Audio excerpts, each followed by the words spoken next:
ನಮಸ್ಕಾರ ವೀಕ್ಷಕರೇ, ಓಲಿ news YouTube ಚಾನಲ್ಗೆ ಮತ್ತೊಮ್ಮೆ ನಿಮಗೆಲ್ಲ ಸ್ವಾಗತ. ನಾನು ನಿಮ್ಮ ಗೆಳೆಯ ಕಿಟ್ಕಿ ಹೇಮಂತ್.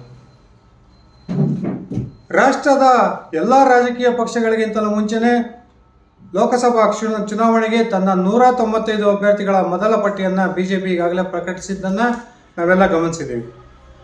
ಆದರೆ ಅತ್ಯಂತ ಆಶ್ಚರ್ಯಕರ ರೀತಿಯಲ್ಲಿ ಕರ್ನಾಟಕದ 28 ಲೋಕಸಭಾ ಕ್ಷೇತ್ರಗಳಿಗೆ ಪೈಕಿ ಒಂದೇ ಒಂದು ಲೋಕಸಭಾ ಕ್ಷೇತ್ರಕ್ಕೂ ಕೂಡ ಬಿಜೆಪಿ ತನ್ನ ಅಭ್ಯರ್ಥಿಗಳ ಮೊದಲ ಪಟ್ಟಿಯ ಹೆಸರನ್ನು ಪ್ರಕಟಿಸಿಲ್ಲ. ಇದಕ್ಕೆ ಕಾರಣಗಳು ಹಲವಾರಿದ್ದಾವೆ. ಕರ್ನಾಟಕದ ಸುಮಾರು 10 ರಿಂದ 12 ಲೋಕಸಭಾ ಕ್ಷೇತ್ರಗಳು ಬಿಜೆಪಿಗೆ ಅಭ್ಯರ್ಥಿ ಆಯ್ಕೆಗೆ ಬಹುದೊಡ್ಡ ತಲ್ಲಣವಾಗಿದ್ದಾವೆ ಅಂತಕ್ಕಂಥ ಮಾಹಿತಿಗಳು ಬರ್ತಾ ಇದ್ದಾವೆ. ಒಂದೊಂದು ಕ್ಷೇತ್ರದಿಂದ ಅನೇಕ ಆಕಾಂಕ್ಷಿಗಳಿರ್ತಕ್ಕಂಥದ್ದು. ಕೆಲವೊಂದು ಕ್ಷೇತ್ರಗಳಲ್ಲಿ ಹಾಲಿ ಸಂಸದರ ಒಂದು ವಿರುದ್ಧ ಗೋ ಬ್ಯಾಕ್ ಅಭಿಯಾನವನ್ನು ಬಿಜೆಪಿಯ ಕಾರ್ಯಕರ್ತರು ಆರಂಭಗೊಳಿಸಿರ್ತಕ್ಕಂಥದ್ದು. ಇವೆಲ್ಲವೂ ಕೂಡ ಬಿಜೆಪಿಯ ಅಭ್ಯರ್ಥಿಗಳ ಆಯ್ಕೆಗೆ ಬಿಜೆಪಿ ಹೈಕಮಾಂಡ್ಗೆ ಬಹುದೊಡ್ಡ ತಲ್ಲಣವಾಗಿದ್ದಾವೆ ಅಂತಕ್ಕಂಥ ಮಾಹಿತಿಗಳು ಬರ್ತಾ ಇದ್ದಾವೆ. ಬನ್ನಿ ಸ್ನೇಹಿತರೆ, ಹಾಗಾದರೆ ಕರ್ನಾಟಕದ ಯಾವೆಲ್ಲ ಲೋಕಸಭಾ ಕ್ಷೇತ್ರಗಳಲ್ಲಿ ಬಿಜೆಪಿ ತನ್ನ ಅಭ್ಯರ್ಥಿಗಳ ಆಯ್ಕೆಗೆ ಬಹುದೊಡ್ಡ ತಲೆನೋವನ್ನು ಎದುರಿಸ್ತಾ ಇದೆ, ಆ ಎಲ್ಲ ಕ್ಷೇತ್ರಗಳಲ್ಲಿ ಯಾರೆಲ್ಲ ಬಿಜೆಪಿ ಆಕಾಂಕ್ಷಿಗಳಾಗಿದ್ದಾರೆ, ಅದೇ ರೀತಿ ಯಾವೆಲ್ಲ ಅಭ್ಯರ್ಥಿಗಳು ಒಂದು ವೇಳೆ ತಾನು ಕೇಳಿದ್ದಂತಹ ಟಿಕೆಟನ್ನು ಬಿಜೆಪಿ ಕೊಡಲಿಲ್ಲ ಅಂದರೆ ಯಾವೆಲ್ಲ ಅಭ್ಯರ್ಥಿಗಳು ಬಂಡಾಯವನ್ನು ಸಾರ್ಬೋದು ತಿಳ್ಕೊಂಡು ಬರೋಣ. ಅದಕ್ಕಿಂತ ಮುಂಚೆ ನೀವು ನನ್ನ ಓಲಿ ನ್ಯೂಸ್ ಯೂಟ್ಯೂಬ್ ಚಾನಲ್ಗೆ ಸಬ್ಸ್ಕ್ರೈಬ್ ಮಾಡ್ಕೊಂಡಿಲ್ಲ ಅಂದರೆ ದಯವಿಟ್ಟು ಈಗಲೇ ಸಬ್ಸ್ಕ್ರೈಬ್ ಮಾಡಿಕೊಂಡು ಬೆಲ್ ಬಟನನ್ನು ಕ್ಲಿಕ್ ಮಾಡಿ. ಅದೇ ರೀತಿ ನಾನು ಕೊಡೋ ಮಾಹಿತಿ ನಿಮ್ಗೆ ಇಷ್ಟ ಆಗಿದ್ರೆ ಈ ವಿಡಿಯೋಗೆ ಲೈಕ್ ಮಾಡಿ, ಶೇರ್ ಮಾಡಿ, ಕಮೆಂಟ್ ಮಾಡಿ. ಬನ್ನಿ ವೀಕ್ಷಕರೇ, ಸುಮಾರು 10 ರಿಂದ 12 ಲೋಕಸಭಾ ಕ್ಷೇತ್ರಗಳು ಬಿಜೆಪಿಗೆ ತನ್ನ ಅಭ್ಯರ್ಥಿಯನ್ನು ಆಯ್ಕೆ ಮಾಡೋದಕ್ಕೆ ಬಹುದೊಡ್ಡ ತಲ್ಲಣವಾಗಿ ಪರಿಣಮಿಸಿದ್ದಾವೆ. ಆ ಯಾವ ಕ್ಷೇತ್ರಗಳು, ಆ ಒಂದೊಂದು ಕ್ಷೇತ್ರಗಳನ್ನು ನಾನು ಕ್ಷೇತ್ರವಾರು ಹೇಳ್ತಾ ಹೋಗ್ತೀನಿ. ಅಲ್ಲಿ ಯಾರೆಲ್ಲ ಬಿಜೆಪಿ ಟಿಕೆಟನ್ನು ಬಯಸಿದ್ದಾರೆ, ಬಿಜೆಪಿ ಯಾಕೆ ಈ ಒಂದು ಕ್ಷೇತ್ರಗಳಿಗೆ ಅಭ್ಯರ್ಥಿಯನ್ನು ಘೋಷಣೆ ಮಾಡ್ತಿಲ್ಲ ತಿಳ್ಕೊಂಡು ಬರೋಣ. ಪ್ರಪ್ರಥಮವಾಗಿ ತುಮಕೂರು ಲೋಕಸಭಾ ಕ್ಷೇತ್ರದಿಂದ ಬಿಜೆಪಿ ಬಹುತೇಕ ವಿ ಸೋಮಣ್ಣವರಿಗೆ ಟಿಕೆಟನ್ನು ಅಂತಿಮಗೊಳಿಸುತ್ತೆ ಅಂತಕ್ಕಂಥ ಮಾಹಿತಿಗಳು ಲಭ್ಯವಾಗಿದ್ದಾವೆ. ಆದರೆ ಈಗಾಗಲೇ ಮತ್ತೊಬ್ಬ ಬಿಜೆಪಿಯ ಮಾಜಿ ಸಚಿವ ತುಮಕೂರು ಜಿಲ್ಲೆಯವರೇ ಆಗಿರ್ತಕ್ಕಂಥ JC ಮಾಧುಸ್ವಾಮಿ ಅವರು ಕೂಡ ಬಿಜೆಪಿಯ ಟಿಕೆಟ್ ಆಕಾಂಕ್ಷಿಯಾಗಿದ್ದಾರೆ. JC ಮಾಧುಸ್ವಾಮಿ ಅವರು ಕೇಳ್ತಿರ್ತಕ್ಕಂಥದ್ದು ಒಂದೇ ಮಾತು, ನಮಗೆ ತುಮಕೂರು ಲೋಕಸಭಾ ಕ್ಷೇತ್ರಕ್ಕೆ ಲೋಕಲ್ ಅಭ್ಯರ್ಥಿಗೆ ನೀವು ಮಣೆಯನ್ನು ಹಾಕಬೇಕು. ಯಾವುದೇ ಕಾರಣಕ್ಕೂ ಹೊರಗಿನ ಅಭ್ಯರ್ಥಿಯನ್ನು ಕರೆದುಕೊಂಡು ಬಂದು ಇಲ್ಲಿ ಅಭ್ಯರ್ಥಿಯನ್ನು ಮಾಡಿದರೆ ನಾವು ಅವರಿಗೆ ಸಪೋರ್ಟನ್ನು ಮಾಡಲ್ಲ, ಅಥವಾ ಆ ರೀತಿ ನೀವು ಅಭ್ಯರ್ಥಿಯನ್ನು ಹಾಕಿದ್ದೇ ಆದರೆ ನಾವು ಬೇರೆ ರೀತಿಯ ರಾಜಕೀಯ ನಿಲುವನ್ನು ತೆಗೆದುಕೊಳ್ತೀವಿ ಅಂತಕ್ಕಂಥ ಹೇಳಿಕೆ ಕೊಟ್ಟಿರುವ ಕಾರಣಕ್ಕೆ ಇದೀಗ ತುಮಕೂರು ಲೋಕಸಭಾ ಕ್ಷೇತ್ರದ ಅಭ್ಯರ್ಥಿ ಆಯ್ಕೆ ಕೂಡ ಬಿಜೆಪಿಗೆ ಬಹುದೊಡ್ಡ ತಲ್ಲಣವನ್ನು ತಂದಿಟ್ಟಿದೆ. ಅದೇ ರೀತಿ ಮತ್ತೊಬ್ಬ ಹಾಲಿ ಸಂಸದ ಸತತ 4 ಚುನಾವಣೆಗಳಿಂದ ದಾವಣಗೆರೆ ಲೋಕಸಭಾ ಕ್ಷೇತ್ರವನ್ನು ಪ್ರತಿನಿಧಿಸ್ತಾ ಇರತಕ್ಕಂಥ GM ಸಿದ್ದೇಶ್ವರ್ ಅವರ ಕುರಿತು ಕೂಡ ಇದೀಗ ಕ್ಷೇತ್ರದಲ್ಲಿ ಆಡಳಿತ ವಿರೋಧ ಅಲೆ ಬಹುದೊಡ್ಡ ಮಟ್ಟದಲ್ಲಿದೆ ಅಂತಕ್ಕಂಥ ಒಂದು ಮಾಹಿತಿಯನ್ನು ಬಿಜೆಪಿ ನಾಯಕರು ಪಡೆದುಕೊಂಡಿದ್ದಾರೆ. ಈಗಾಗಲೇ ದಾವಣಗೆರೆ ಲೋಕಸಭಾ ಕ್ಷೇತ್ರ ವ್ಯಾಪ್ತಿಯ ಬಿಜೆಪಿಯಲ್ಲಿ ಪ್ರಮುಖವಾಗಿ 2 ಬಣಗಳಿದ್ದು, ಒಂದು ಬಣದ ನೇತೃತ್ವವನ್ನು ಯಡಿಯೂರಪ್ಪನವರ ಮಾನಸ ಪುತ್ರ ಎಂದೇ ಖ್ಯಾತಿಯನ್ನು ಪಡೆದಿರತಕ್ಕಂಥ MP ರೇಣುಕಾಚಾರ್ಯ ಅವರು ವಹಿಸಿಕೊಂಡಿದ್ದಾರೆ. ಇನ್ನೊಂದು ಬಣದ ನೇತೃತ್ವವನ್ನು ಹಾಲಿ ಸಂಸದ GM ಸಿದ್ದೇಶ್ವರ್ ಅವರು ವಹಿಸಿಕೊಂಡಿದ್ದಾರೆ. ದಾವಣಗೆರೆಯಲ್ಲೂ ಕೂಡ ಈ ಬಾರಿ ಲೋಕಲ್ ಅಭ್ಯರ್ಥಿಗೆ ಸ್ಥಳೀಯರಿಗೆ ಅವಕಾಶವನ್ನು ಕೊಡಬೇಕು. GM ಸಿದ್ದೇಶ್ವರ್ ಅವರ ಸ್ವಗ್ರಾಮ ಚಿತ್ರದುರ್ಗ ಲೋಕಸಭಾ ಕ್ಷೇತ್ರ ವ್ಯಾಪ್ತಿಗೆ ಸೇರುತ್ತೆ. ಆ ಕಾರಣಕ್ಕೆ ಈ ಬಾರಿ ಬಿಜೆಪಿ ಸ್ಥಳೀಯ ದಾವಣಗೆರೆಯ ಯಾವ್ದಾದ್ರು ಒಬ್ಬ ಕಾರ್ಯಕರ್ತನಿಗೆ ಬಿಜೆಪಿ ಟಿಕೆಟನ್ನು ಕೊಡಬೇಕು ಅಂತಕ್ಕಂಥ ಆಗ್ರಹವನ್ನು ರೇಣುಕಾಚಾರ್ಯ ಬಣ ಹಾಗೂ ಜಿಲ್ಲೆಯ ಬಹುತೇಕ ಮತದಾರರು ಹಾಗೂ ಬಿಜೆಪಿಯ ಕಾರ್ಯಕರ್ತರು ಬಿಜೆಪಿ ನಾಯಕರಿಗೆ ಮಾಡ್ತಾ ಬಂದಿದ್ದಾರೆ. ಈ ಕಾರಣಕ್ಕೆ ದಾವಣಗೆರೆ ಲೋಕಸಭಾ ಕ್ಷೇತ್ರದ ಅಭ್ಯರ್ಥಿ ಆಯ್ಕೆ ಕೂಡ ಅತ್ಯಂತ ಕಠಿಣವಾಗಿದೆ ಅಂತಕ್ಕಂಥ ಮಾಹಿತಿಗಳು ಲಭ್ಯವಾಗ್ತಿದ್ದಾವೆ. ಅದೇ ರೀತಿ ಶಿವಕುಮಾರ್ ಉದಾಸಿ ಅವರು ರಾಜಕೀಯ ನಿವೃತ್ತಿಯಿಂದ ಹಾವೇರಿ ಲೋಕಸಭಾ ಕ್ಷೇತ್ರದ ಒಂದು ಬಿಜೆಪಿಯ ಟಿಕೆಟ್ ಹಂಚಿಕೆ ಕೂಡ ಅತ್ಯಂತ ಕಠಿಣವಾಗಿದೆ ಅಂತಕ್ಕಂಥ ಮಾಹಿತಿಗಳು ಬರ್ತಾ ಇದ್ದಾವೆ. ಈಗಾಗಲೇ ಹಾವೇರಿಯಲ್ಲಿ ಬಸವರಾಜ ಬೊಮ್ಮಾಯಿ ಅವರಿಗೆ ಬಿಜೆಪಿ ಟಿಕೆಟನ್ನು ಕೊಡ್ಬೋದು ಅಂತಕ್ಕಂಥ ಮಾಹಿತಿಗಳು ಇದ್ವು. ಆದರೆ ಮತ್ತೊಬ್ಬ ಮಾಜಿ ಸಚಿವ BC ಪಾಟೀಲ್ ಅವರು ಕೂಡ ನನಗೆ ಬಿಜೆಪಿ ಟಿಕೆಟ್ ಬೇಕೇ ಬೇಕು, ನಾವು ಪಕ್ಷಕ್ಕೋಸ್ಕರ ತ್ಯಾಗ ಮಾಡಿ ಬಂದಿದ್ದೇವೆ, ನಾವು ನಮ್ಮ ಅಧಿಕಾರವನ್ನು ಬಿಟ್ಟು ಬಿಜೆಪಿ 4 ವರ್ಷ ರಾಜ್ಯದಲ್ಲಿ ಆಡಳಿತವನ್ನು ಮಾಡೋದಕ್ಕೆ ನಮ್ಮ ತ್ಯಾಗ ಬಹು ದೊಡ್ಡದು ಅಂತಕ್ಕಂಥ ಒಂದು ಇಶ್ಯೂವನ್ನು ಕ್ಲೈಮ್ ಮಾಡ್ತಿದ್ದಾರೆ. ಅದೇ ರೀತಿ ಮತ್ತೊಬ್ಬ ಕರ್ನಾಟಕದ ಮಾಜಿ ಮುಖ್ಯಮಂತ್ರಿ ಆಗಿರ್ತಕ್ಕಂಥ KS ಈಶ್ವರಪ್ಪನವರು ಕೂಡ ಹಾವೇರಿ ಲೋಕಸಭಾ ಕ್ಷೇತ್ರದಿಂದ ತಮ್ಮ ಪುತ್ರ KE ಕಾಂತೇಶ್ ಅವರಿಗೆ ಟಿಕೆಟನ್ನು ಬಯಸಿ ಈಗಾಗಲೇ ಹೈಕಮಾಂಡ್ ನಾಯಕರಿಗೆ ಒಂದು ಎಚ್ಚರಿಕೆಯನ್ನು ಕೊಟ್ಟಿದ್ದಾರೆ. ಒಂದು ವೇಳೆ ಹಾವೇರಿ ಲೋಕಸಭಾ ಕ್ಷೇತ್ರಕ್ಕೆ ಕೆ.ಇ. ಕಾಂತೇಶ್ ಅವರಿಗೆ ಬಿಜೆಪಿ ಟಿಕೆಟನ್ನು ನಿರಾಕರಿಸಿದ್ದೇ ಆದರೆ ಹಾವೇರಿ ಲೋಕಸಭಾ ಕ್ಷೇತ್ರದಿಂದ ಕೆ.ಇ. ಕಾಂತೇಶ್ ಅವರು ಪಕ್ಷೇತರ ಅಭ್ಯರ್ಥಿಯಾಗಿ ಸ್ಪರ್ಧೆ ಮಾಡ್ತಾರೆ. ಅಷ್ಟೇ ಅಲ್ಲ, ಶಿವಮೊಗ್ಗ ಲೋಕಸಭಾ ಕ್ಷೇತ್ರದಲ್ಲೂ ಕೂಡ ಕೆ.ಎಸ್. ಈಶ್ವರಪ್ಪನವರು ಬಿಜೆಪಿ ಅಭ್ಯರ್ಥಿಯಾಗಿ ಪಕ್ಷೇತರ ಅಭ್ಯರ್ಥಿಯಾಗಿ ಕಣಕ್ಕಿಳಿಯೋದ್ರ ಮೂಲಕ ಅಧಿಕೃತ ಬಿಜೆಪಿ ಅಭ್ಯರ್ಥಿಯ ಸೋಲಿಗೆ ನಾವು ಕಾರಣವಾಗ್ತೀವಿ ಅಂತಕ್ಕಂಥ ಎಚ್ಚರಿಕೆಯನ್ನು ಈಗಾಗಲೇ ಕೆ.ಎಸ್. ಈಶ್ವರಪ್ಪನವರು ತಮ್ಮ ಪಕ್ಷದ ಮುಖಂಡರಿಗೆ ಸಂದೇಶವನ್ನು ರವಾನಿಸಿದ್ದಾರೆ. ಮತ್ತೊಂದು, ಪದೇ ಪದೇ ತಮ್ಮ ಮಾತಿನ ಮೂಲಕ ವಿವಾದಕ್ಕೆ ಒಳಗಾಗ್ತಾ ಇರತಕ್ಕಂಥ ಸತತ 6 ಚುನಾವಣೆಗಳಿಂದ ಉತ್ತರ ಕನ್ನಡ ಲೋಕಸಭಾ ಕ್ಷೇತ್ರವನ್ನು ಪ್ರತಿನಿಧಿಸ್ತಾ ಬರ್ತಿರ್ತಕ್ಕಂಥ ಅನಂತಕುಮಾರ್ ಹೆಗಡೆ ಅವರನ್ನು ಕೂಡ ಈ ಬಾರಿ ಬಿಜೆಪಿ ಬದಲಾಯಿಸುತ್ತೆ ಅಂತಕ್ಕಂಥ ಮಾತುಗಳು ಕೇಳಿಬರ್ತಿದ್ದು, ಈಗಾಗಲೇ ಉತ್ತರ ಕನ್ನಡ ಲೋಕಸಭಾ ಕ್ಷೇತ್ರದಲ್ಲಿ ಅನಂತಕುಮಾರ್ ಹೆಗಡೆ ಅವರ ಒಂದು ಸ್ಪರ್ಧೆಗೆ ತೀವ್ರ ವಿರೋಧ ವ್ಯಕ್ತ ಆಗ್ತಾ ಇದೆ. ಇತ್ತೀಚೆಗೆ ಮಾನ್ಯ ಮುಖ್ಯಮಂತ್ರಿಗಳಾಗಿರ್ತಕ್ಕಂಥ ಸಿದ್ದರಾಮಯ್ಯನವರ ವಿರುದ್ಧ ಏಕವಚನದಲ್ಲಿ ವಾಗ್ದಾಳಿ ಮಾಡಿದ್ದಂಥ ಅನಂತಕುಮಾರ್ ಹೆಗಡೆ ಅವರು ನಿನ್ನೆ ಮೊನ್ನೆ ತಾನೇ 400ಕ್ಕೂ ಹೆಚ್ಚು ಸ್ಥಾನಗಳನ್ನು NDA ಗೆದ್ದರೆ ನಾವು ಸಂವಿಧಾನವನ್ನು ಬದಲಾವಣೆ ಮಾಡ್ತೀವಿ ಅಂತಕ್ಕಂಥ ವಿವಾದಾತ್ಮಕ ಹೇಳಿಕೆಯನ್ನು ಕೊಟ್ಟಿದ್ದರು.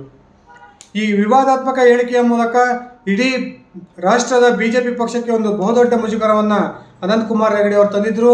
ಆ ಕಾರಣಕ್ಕೆ ಬಿಜೆಪಿ ಈ ಬಾರಿ ಅವರಿಗೆ ಟಿಕೆಟನ್ನು ನಿರಾಕರಿಸುತ್ತೆ ಅಂತಕ್ಕಂಥ ಮಾಹಿತಿಗಳು ಲಭ್ಯವಾಗ್ತಾ ಇದ್ದಾವೆ.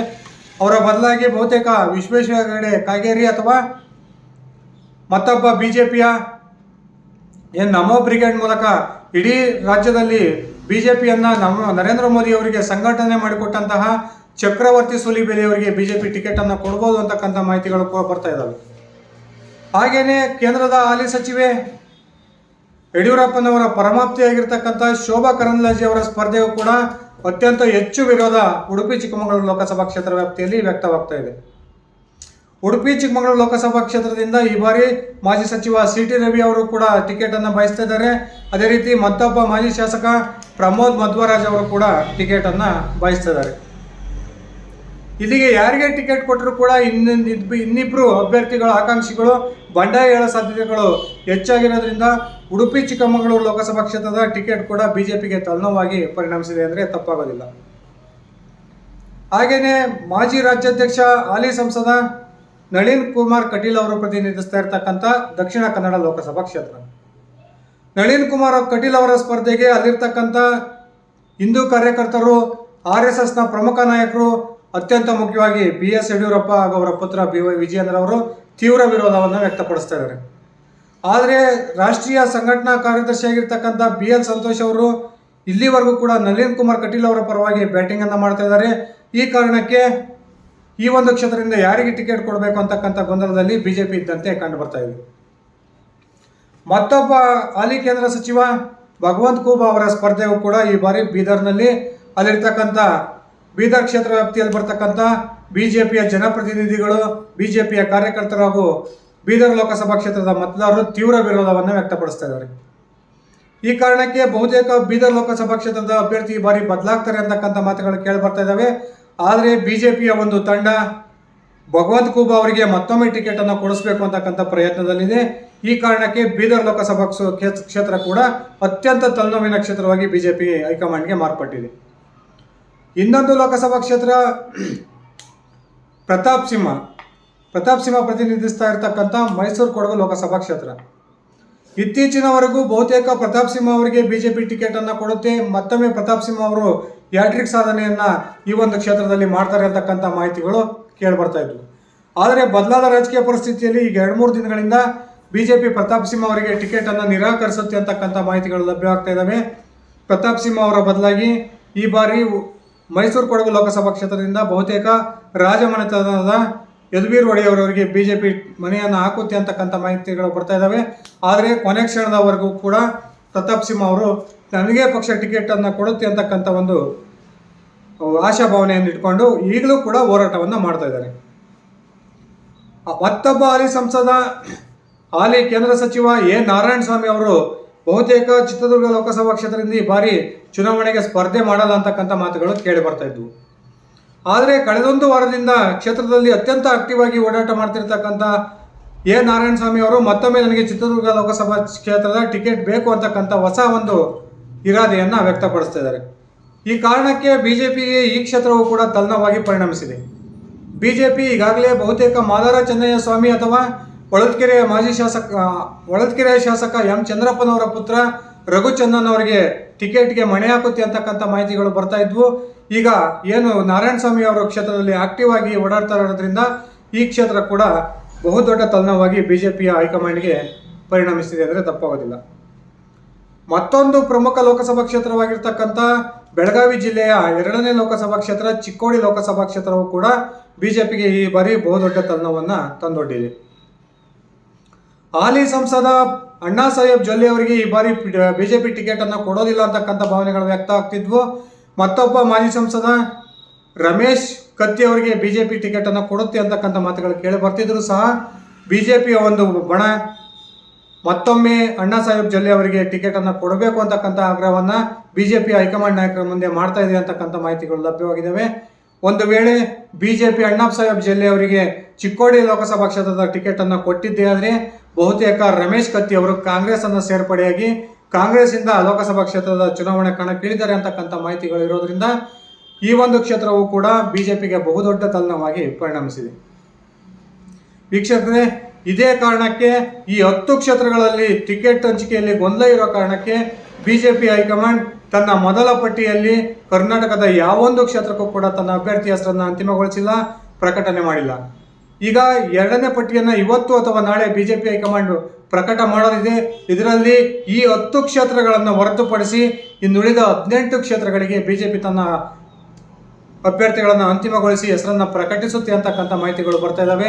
ಕಾದು ನೋಡೋಣ ಸ್ನೇಹಿತರೆ, ಈ 10 ಕ್ಷೇತ್ರಗಳಲ್ಲಿ ಯಾವೆಲ್ಲ ಅಭ್ಯರ್ಥಿಗೆ ಬಿಜೆಪಿ ಟಿಕೆಟ್ ಅನ್ನು ಅಂತಿಮಗೊಳಿಸುತ್ತೆ, ಆ ಮೂಲಕ ಬಿಜೆಪಿ ಬಹುದೊಡ್ಡ ಮಟ್ಟದ ಬಂಡಾಯವನ್ನು ಎದುರಿಸುತ್ತಾ ಅಥವಾ ಉಂಟಾಗಿರ್ತಕ್ಕಂಥ ಎಲ್ಲ ಬಂಡಾಯವನ್ನು ಶಮನ ಮಾಡೋದ್ರ ಮೂಲಕ ಮತ್ತೊಮ್ಮೆ ಬಿಜೆಪಿ ಈ ಕ್ಷೇತ್ರಗಳನ್ನ ತಮ್ಮ ಕೈವಶ ಮಾಡಿಕೊಳ್ತಾ ಕಾದು ನೋಡೋಣ ಸ್ನೇಹಿತರೆ. ಇದಿಷ್ಟ ಆಗಿತ್ತು ನನ್ನ ಇವತ್ತಿನ ವಿಡಿಯೋ. ನಾನು ಕೊಟ್ಟಿರ್ತಕ್ಕಂಥ ಮಾಹಿತಿ ನಿಮ್ಗೆ ಇಷ್ಟ ಆಗಿದ್ರೆ ದಯವಿಟ್ಟು ಈ ವಿಡಿಯೋಗೆ ಲೈಕ್ ಮಾಡಿ, ಶೇರ್ ಮಾಡಿ, ಕಮೆಂಟ್ ಮಾಡಿ. ಅದೇ ರೀತಿ ನೀವಿನ್ನು ನನ್ನ ಓಲಿ ನ್ಯೂಸ್ ಯೂಟ್ಯೂಬ್ ಚಾನಲ್ಗೆ ಸಬ್ಸ್ಕ್ರೈಬ್ ಮಾಡ್ಕೊಂಡಿಲ್ಲ ಅಂದರೆ ದಯವಿಟ್ಟು ಈಗಲೇ ಸಬ್ಸ್ಕ್ರೈಬ್ ಮಾಡಿಕೊಂಡು ಬೆಲ್ ಬಟನನ್ನು ಕ್ಲಿಕ್ ಮಾಡಿ. ಧನ್ಯವಾದಗಳು ಸ್ನೇಹಿತರೆ, ಶುಭ ದಿನ.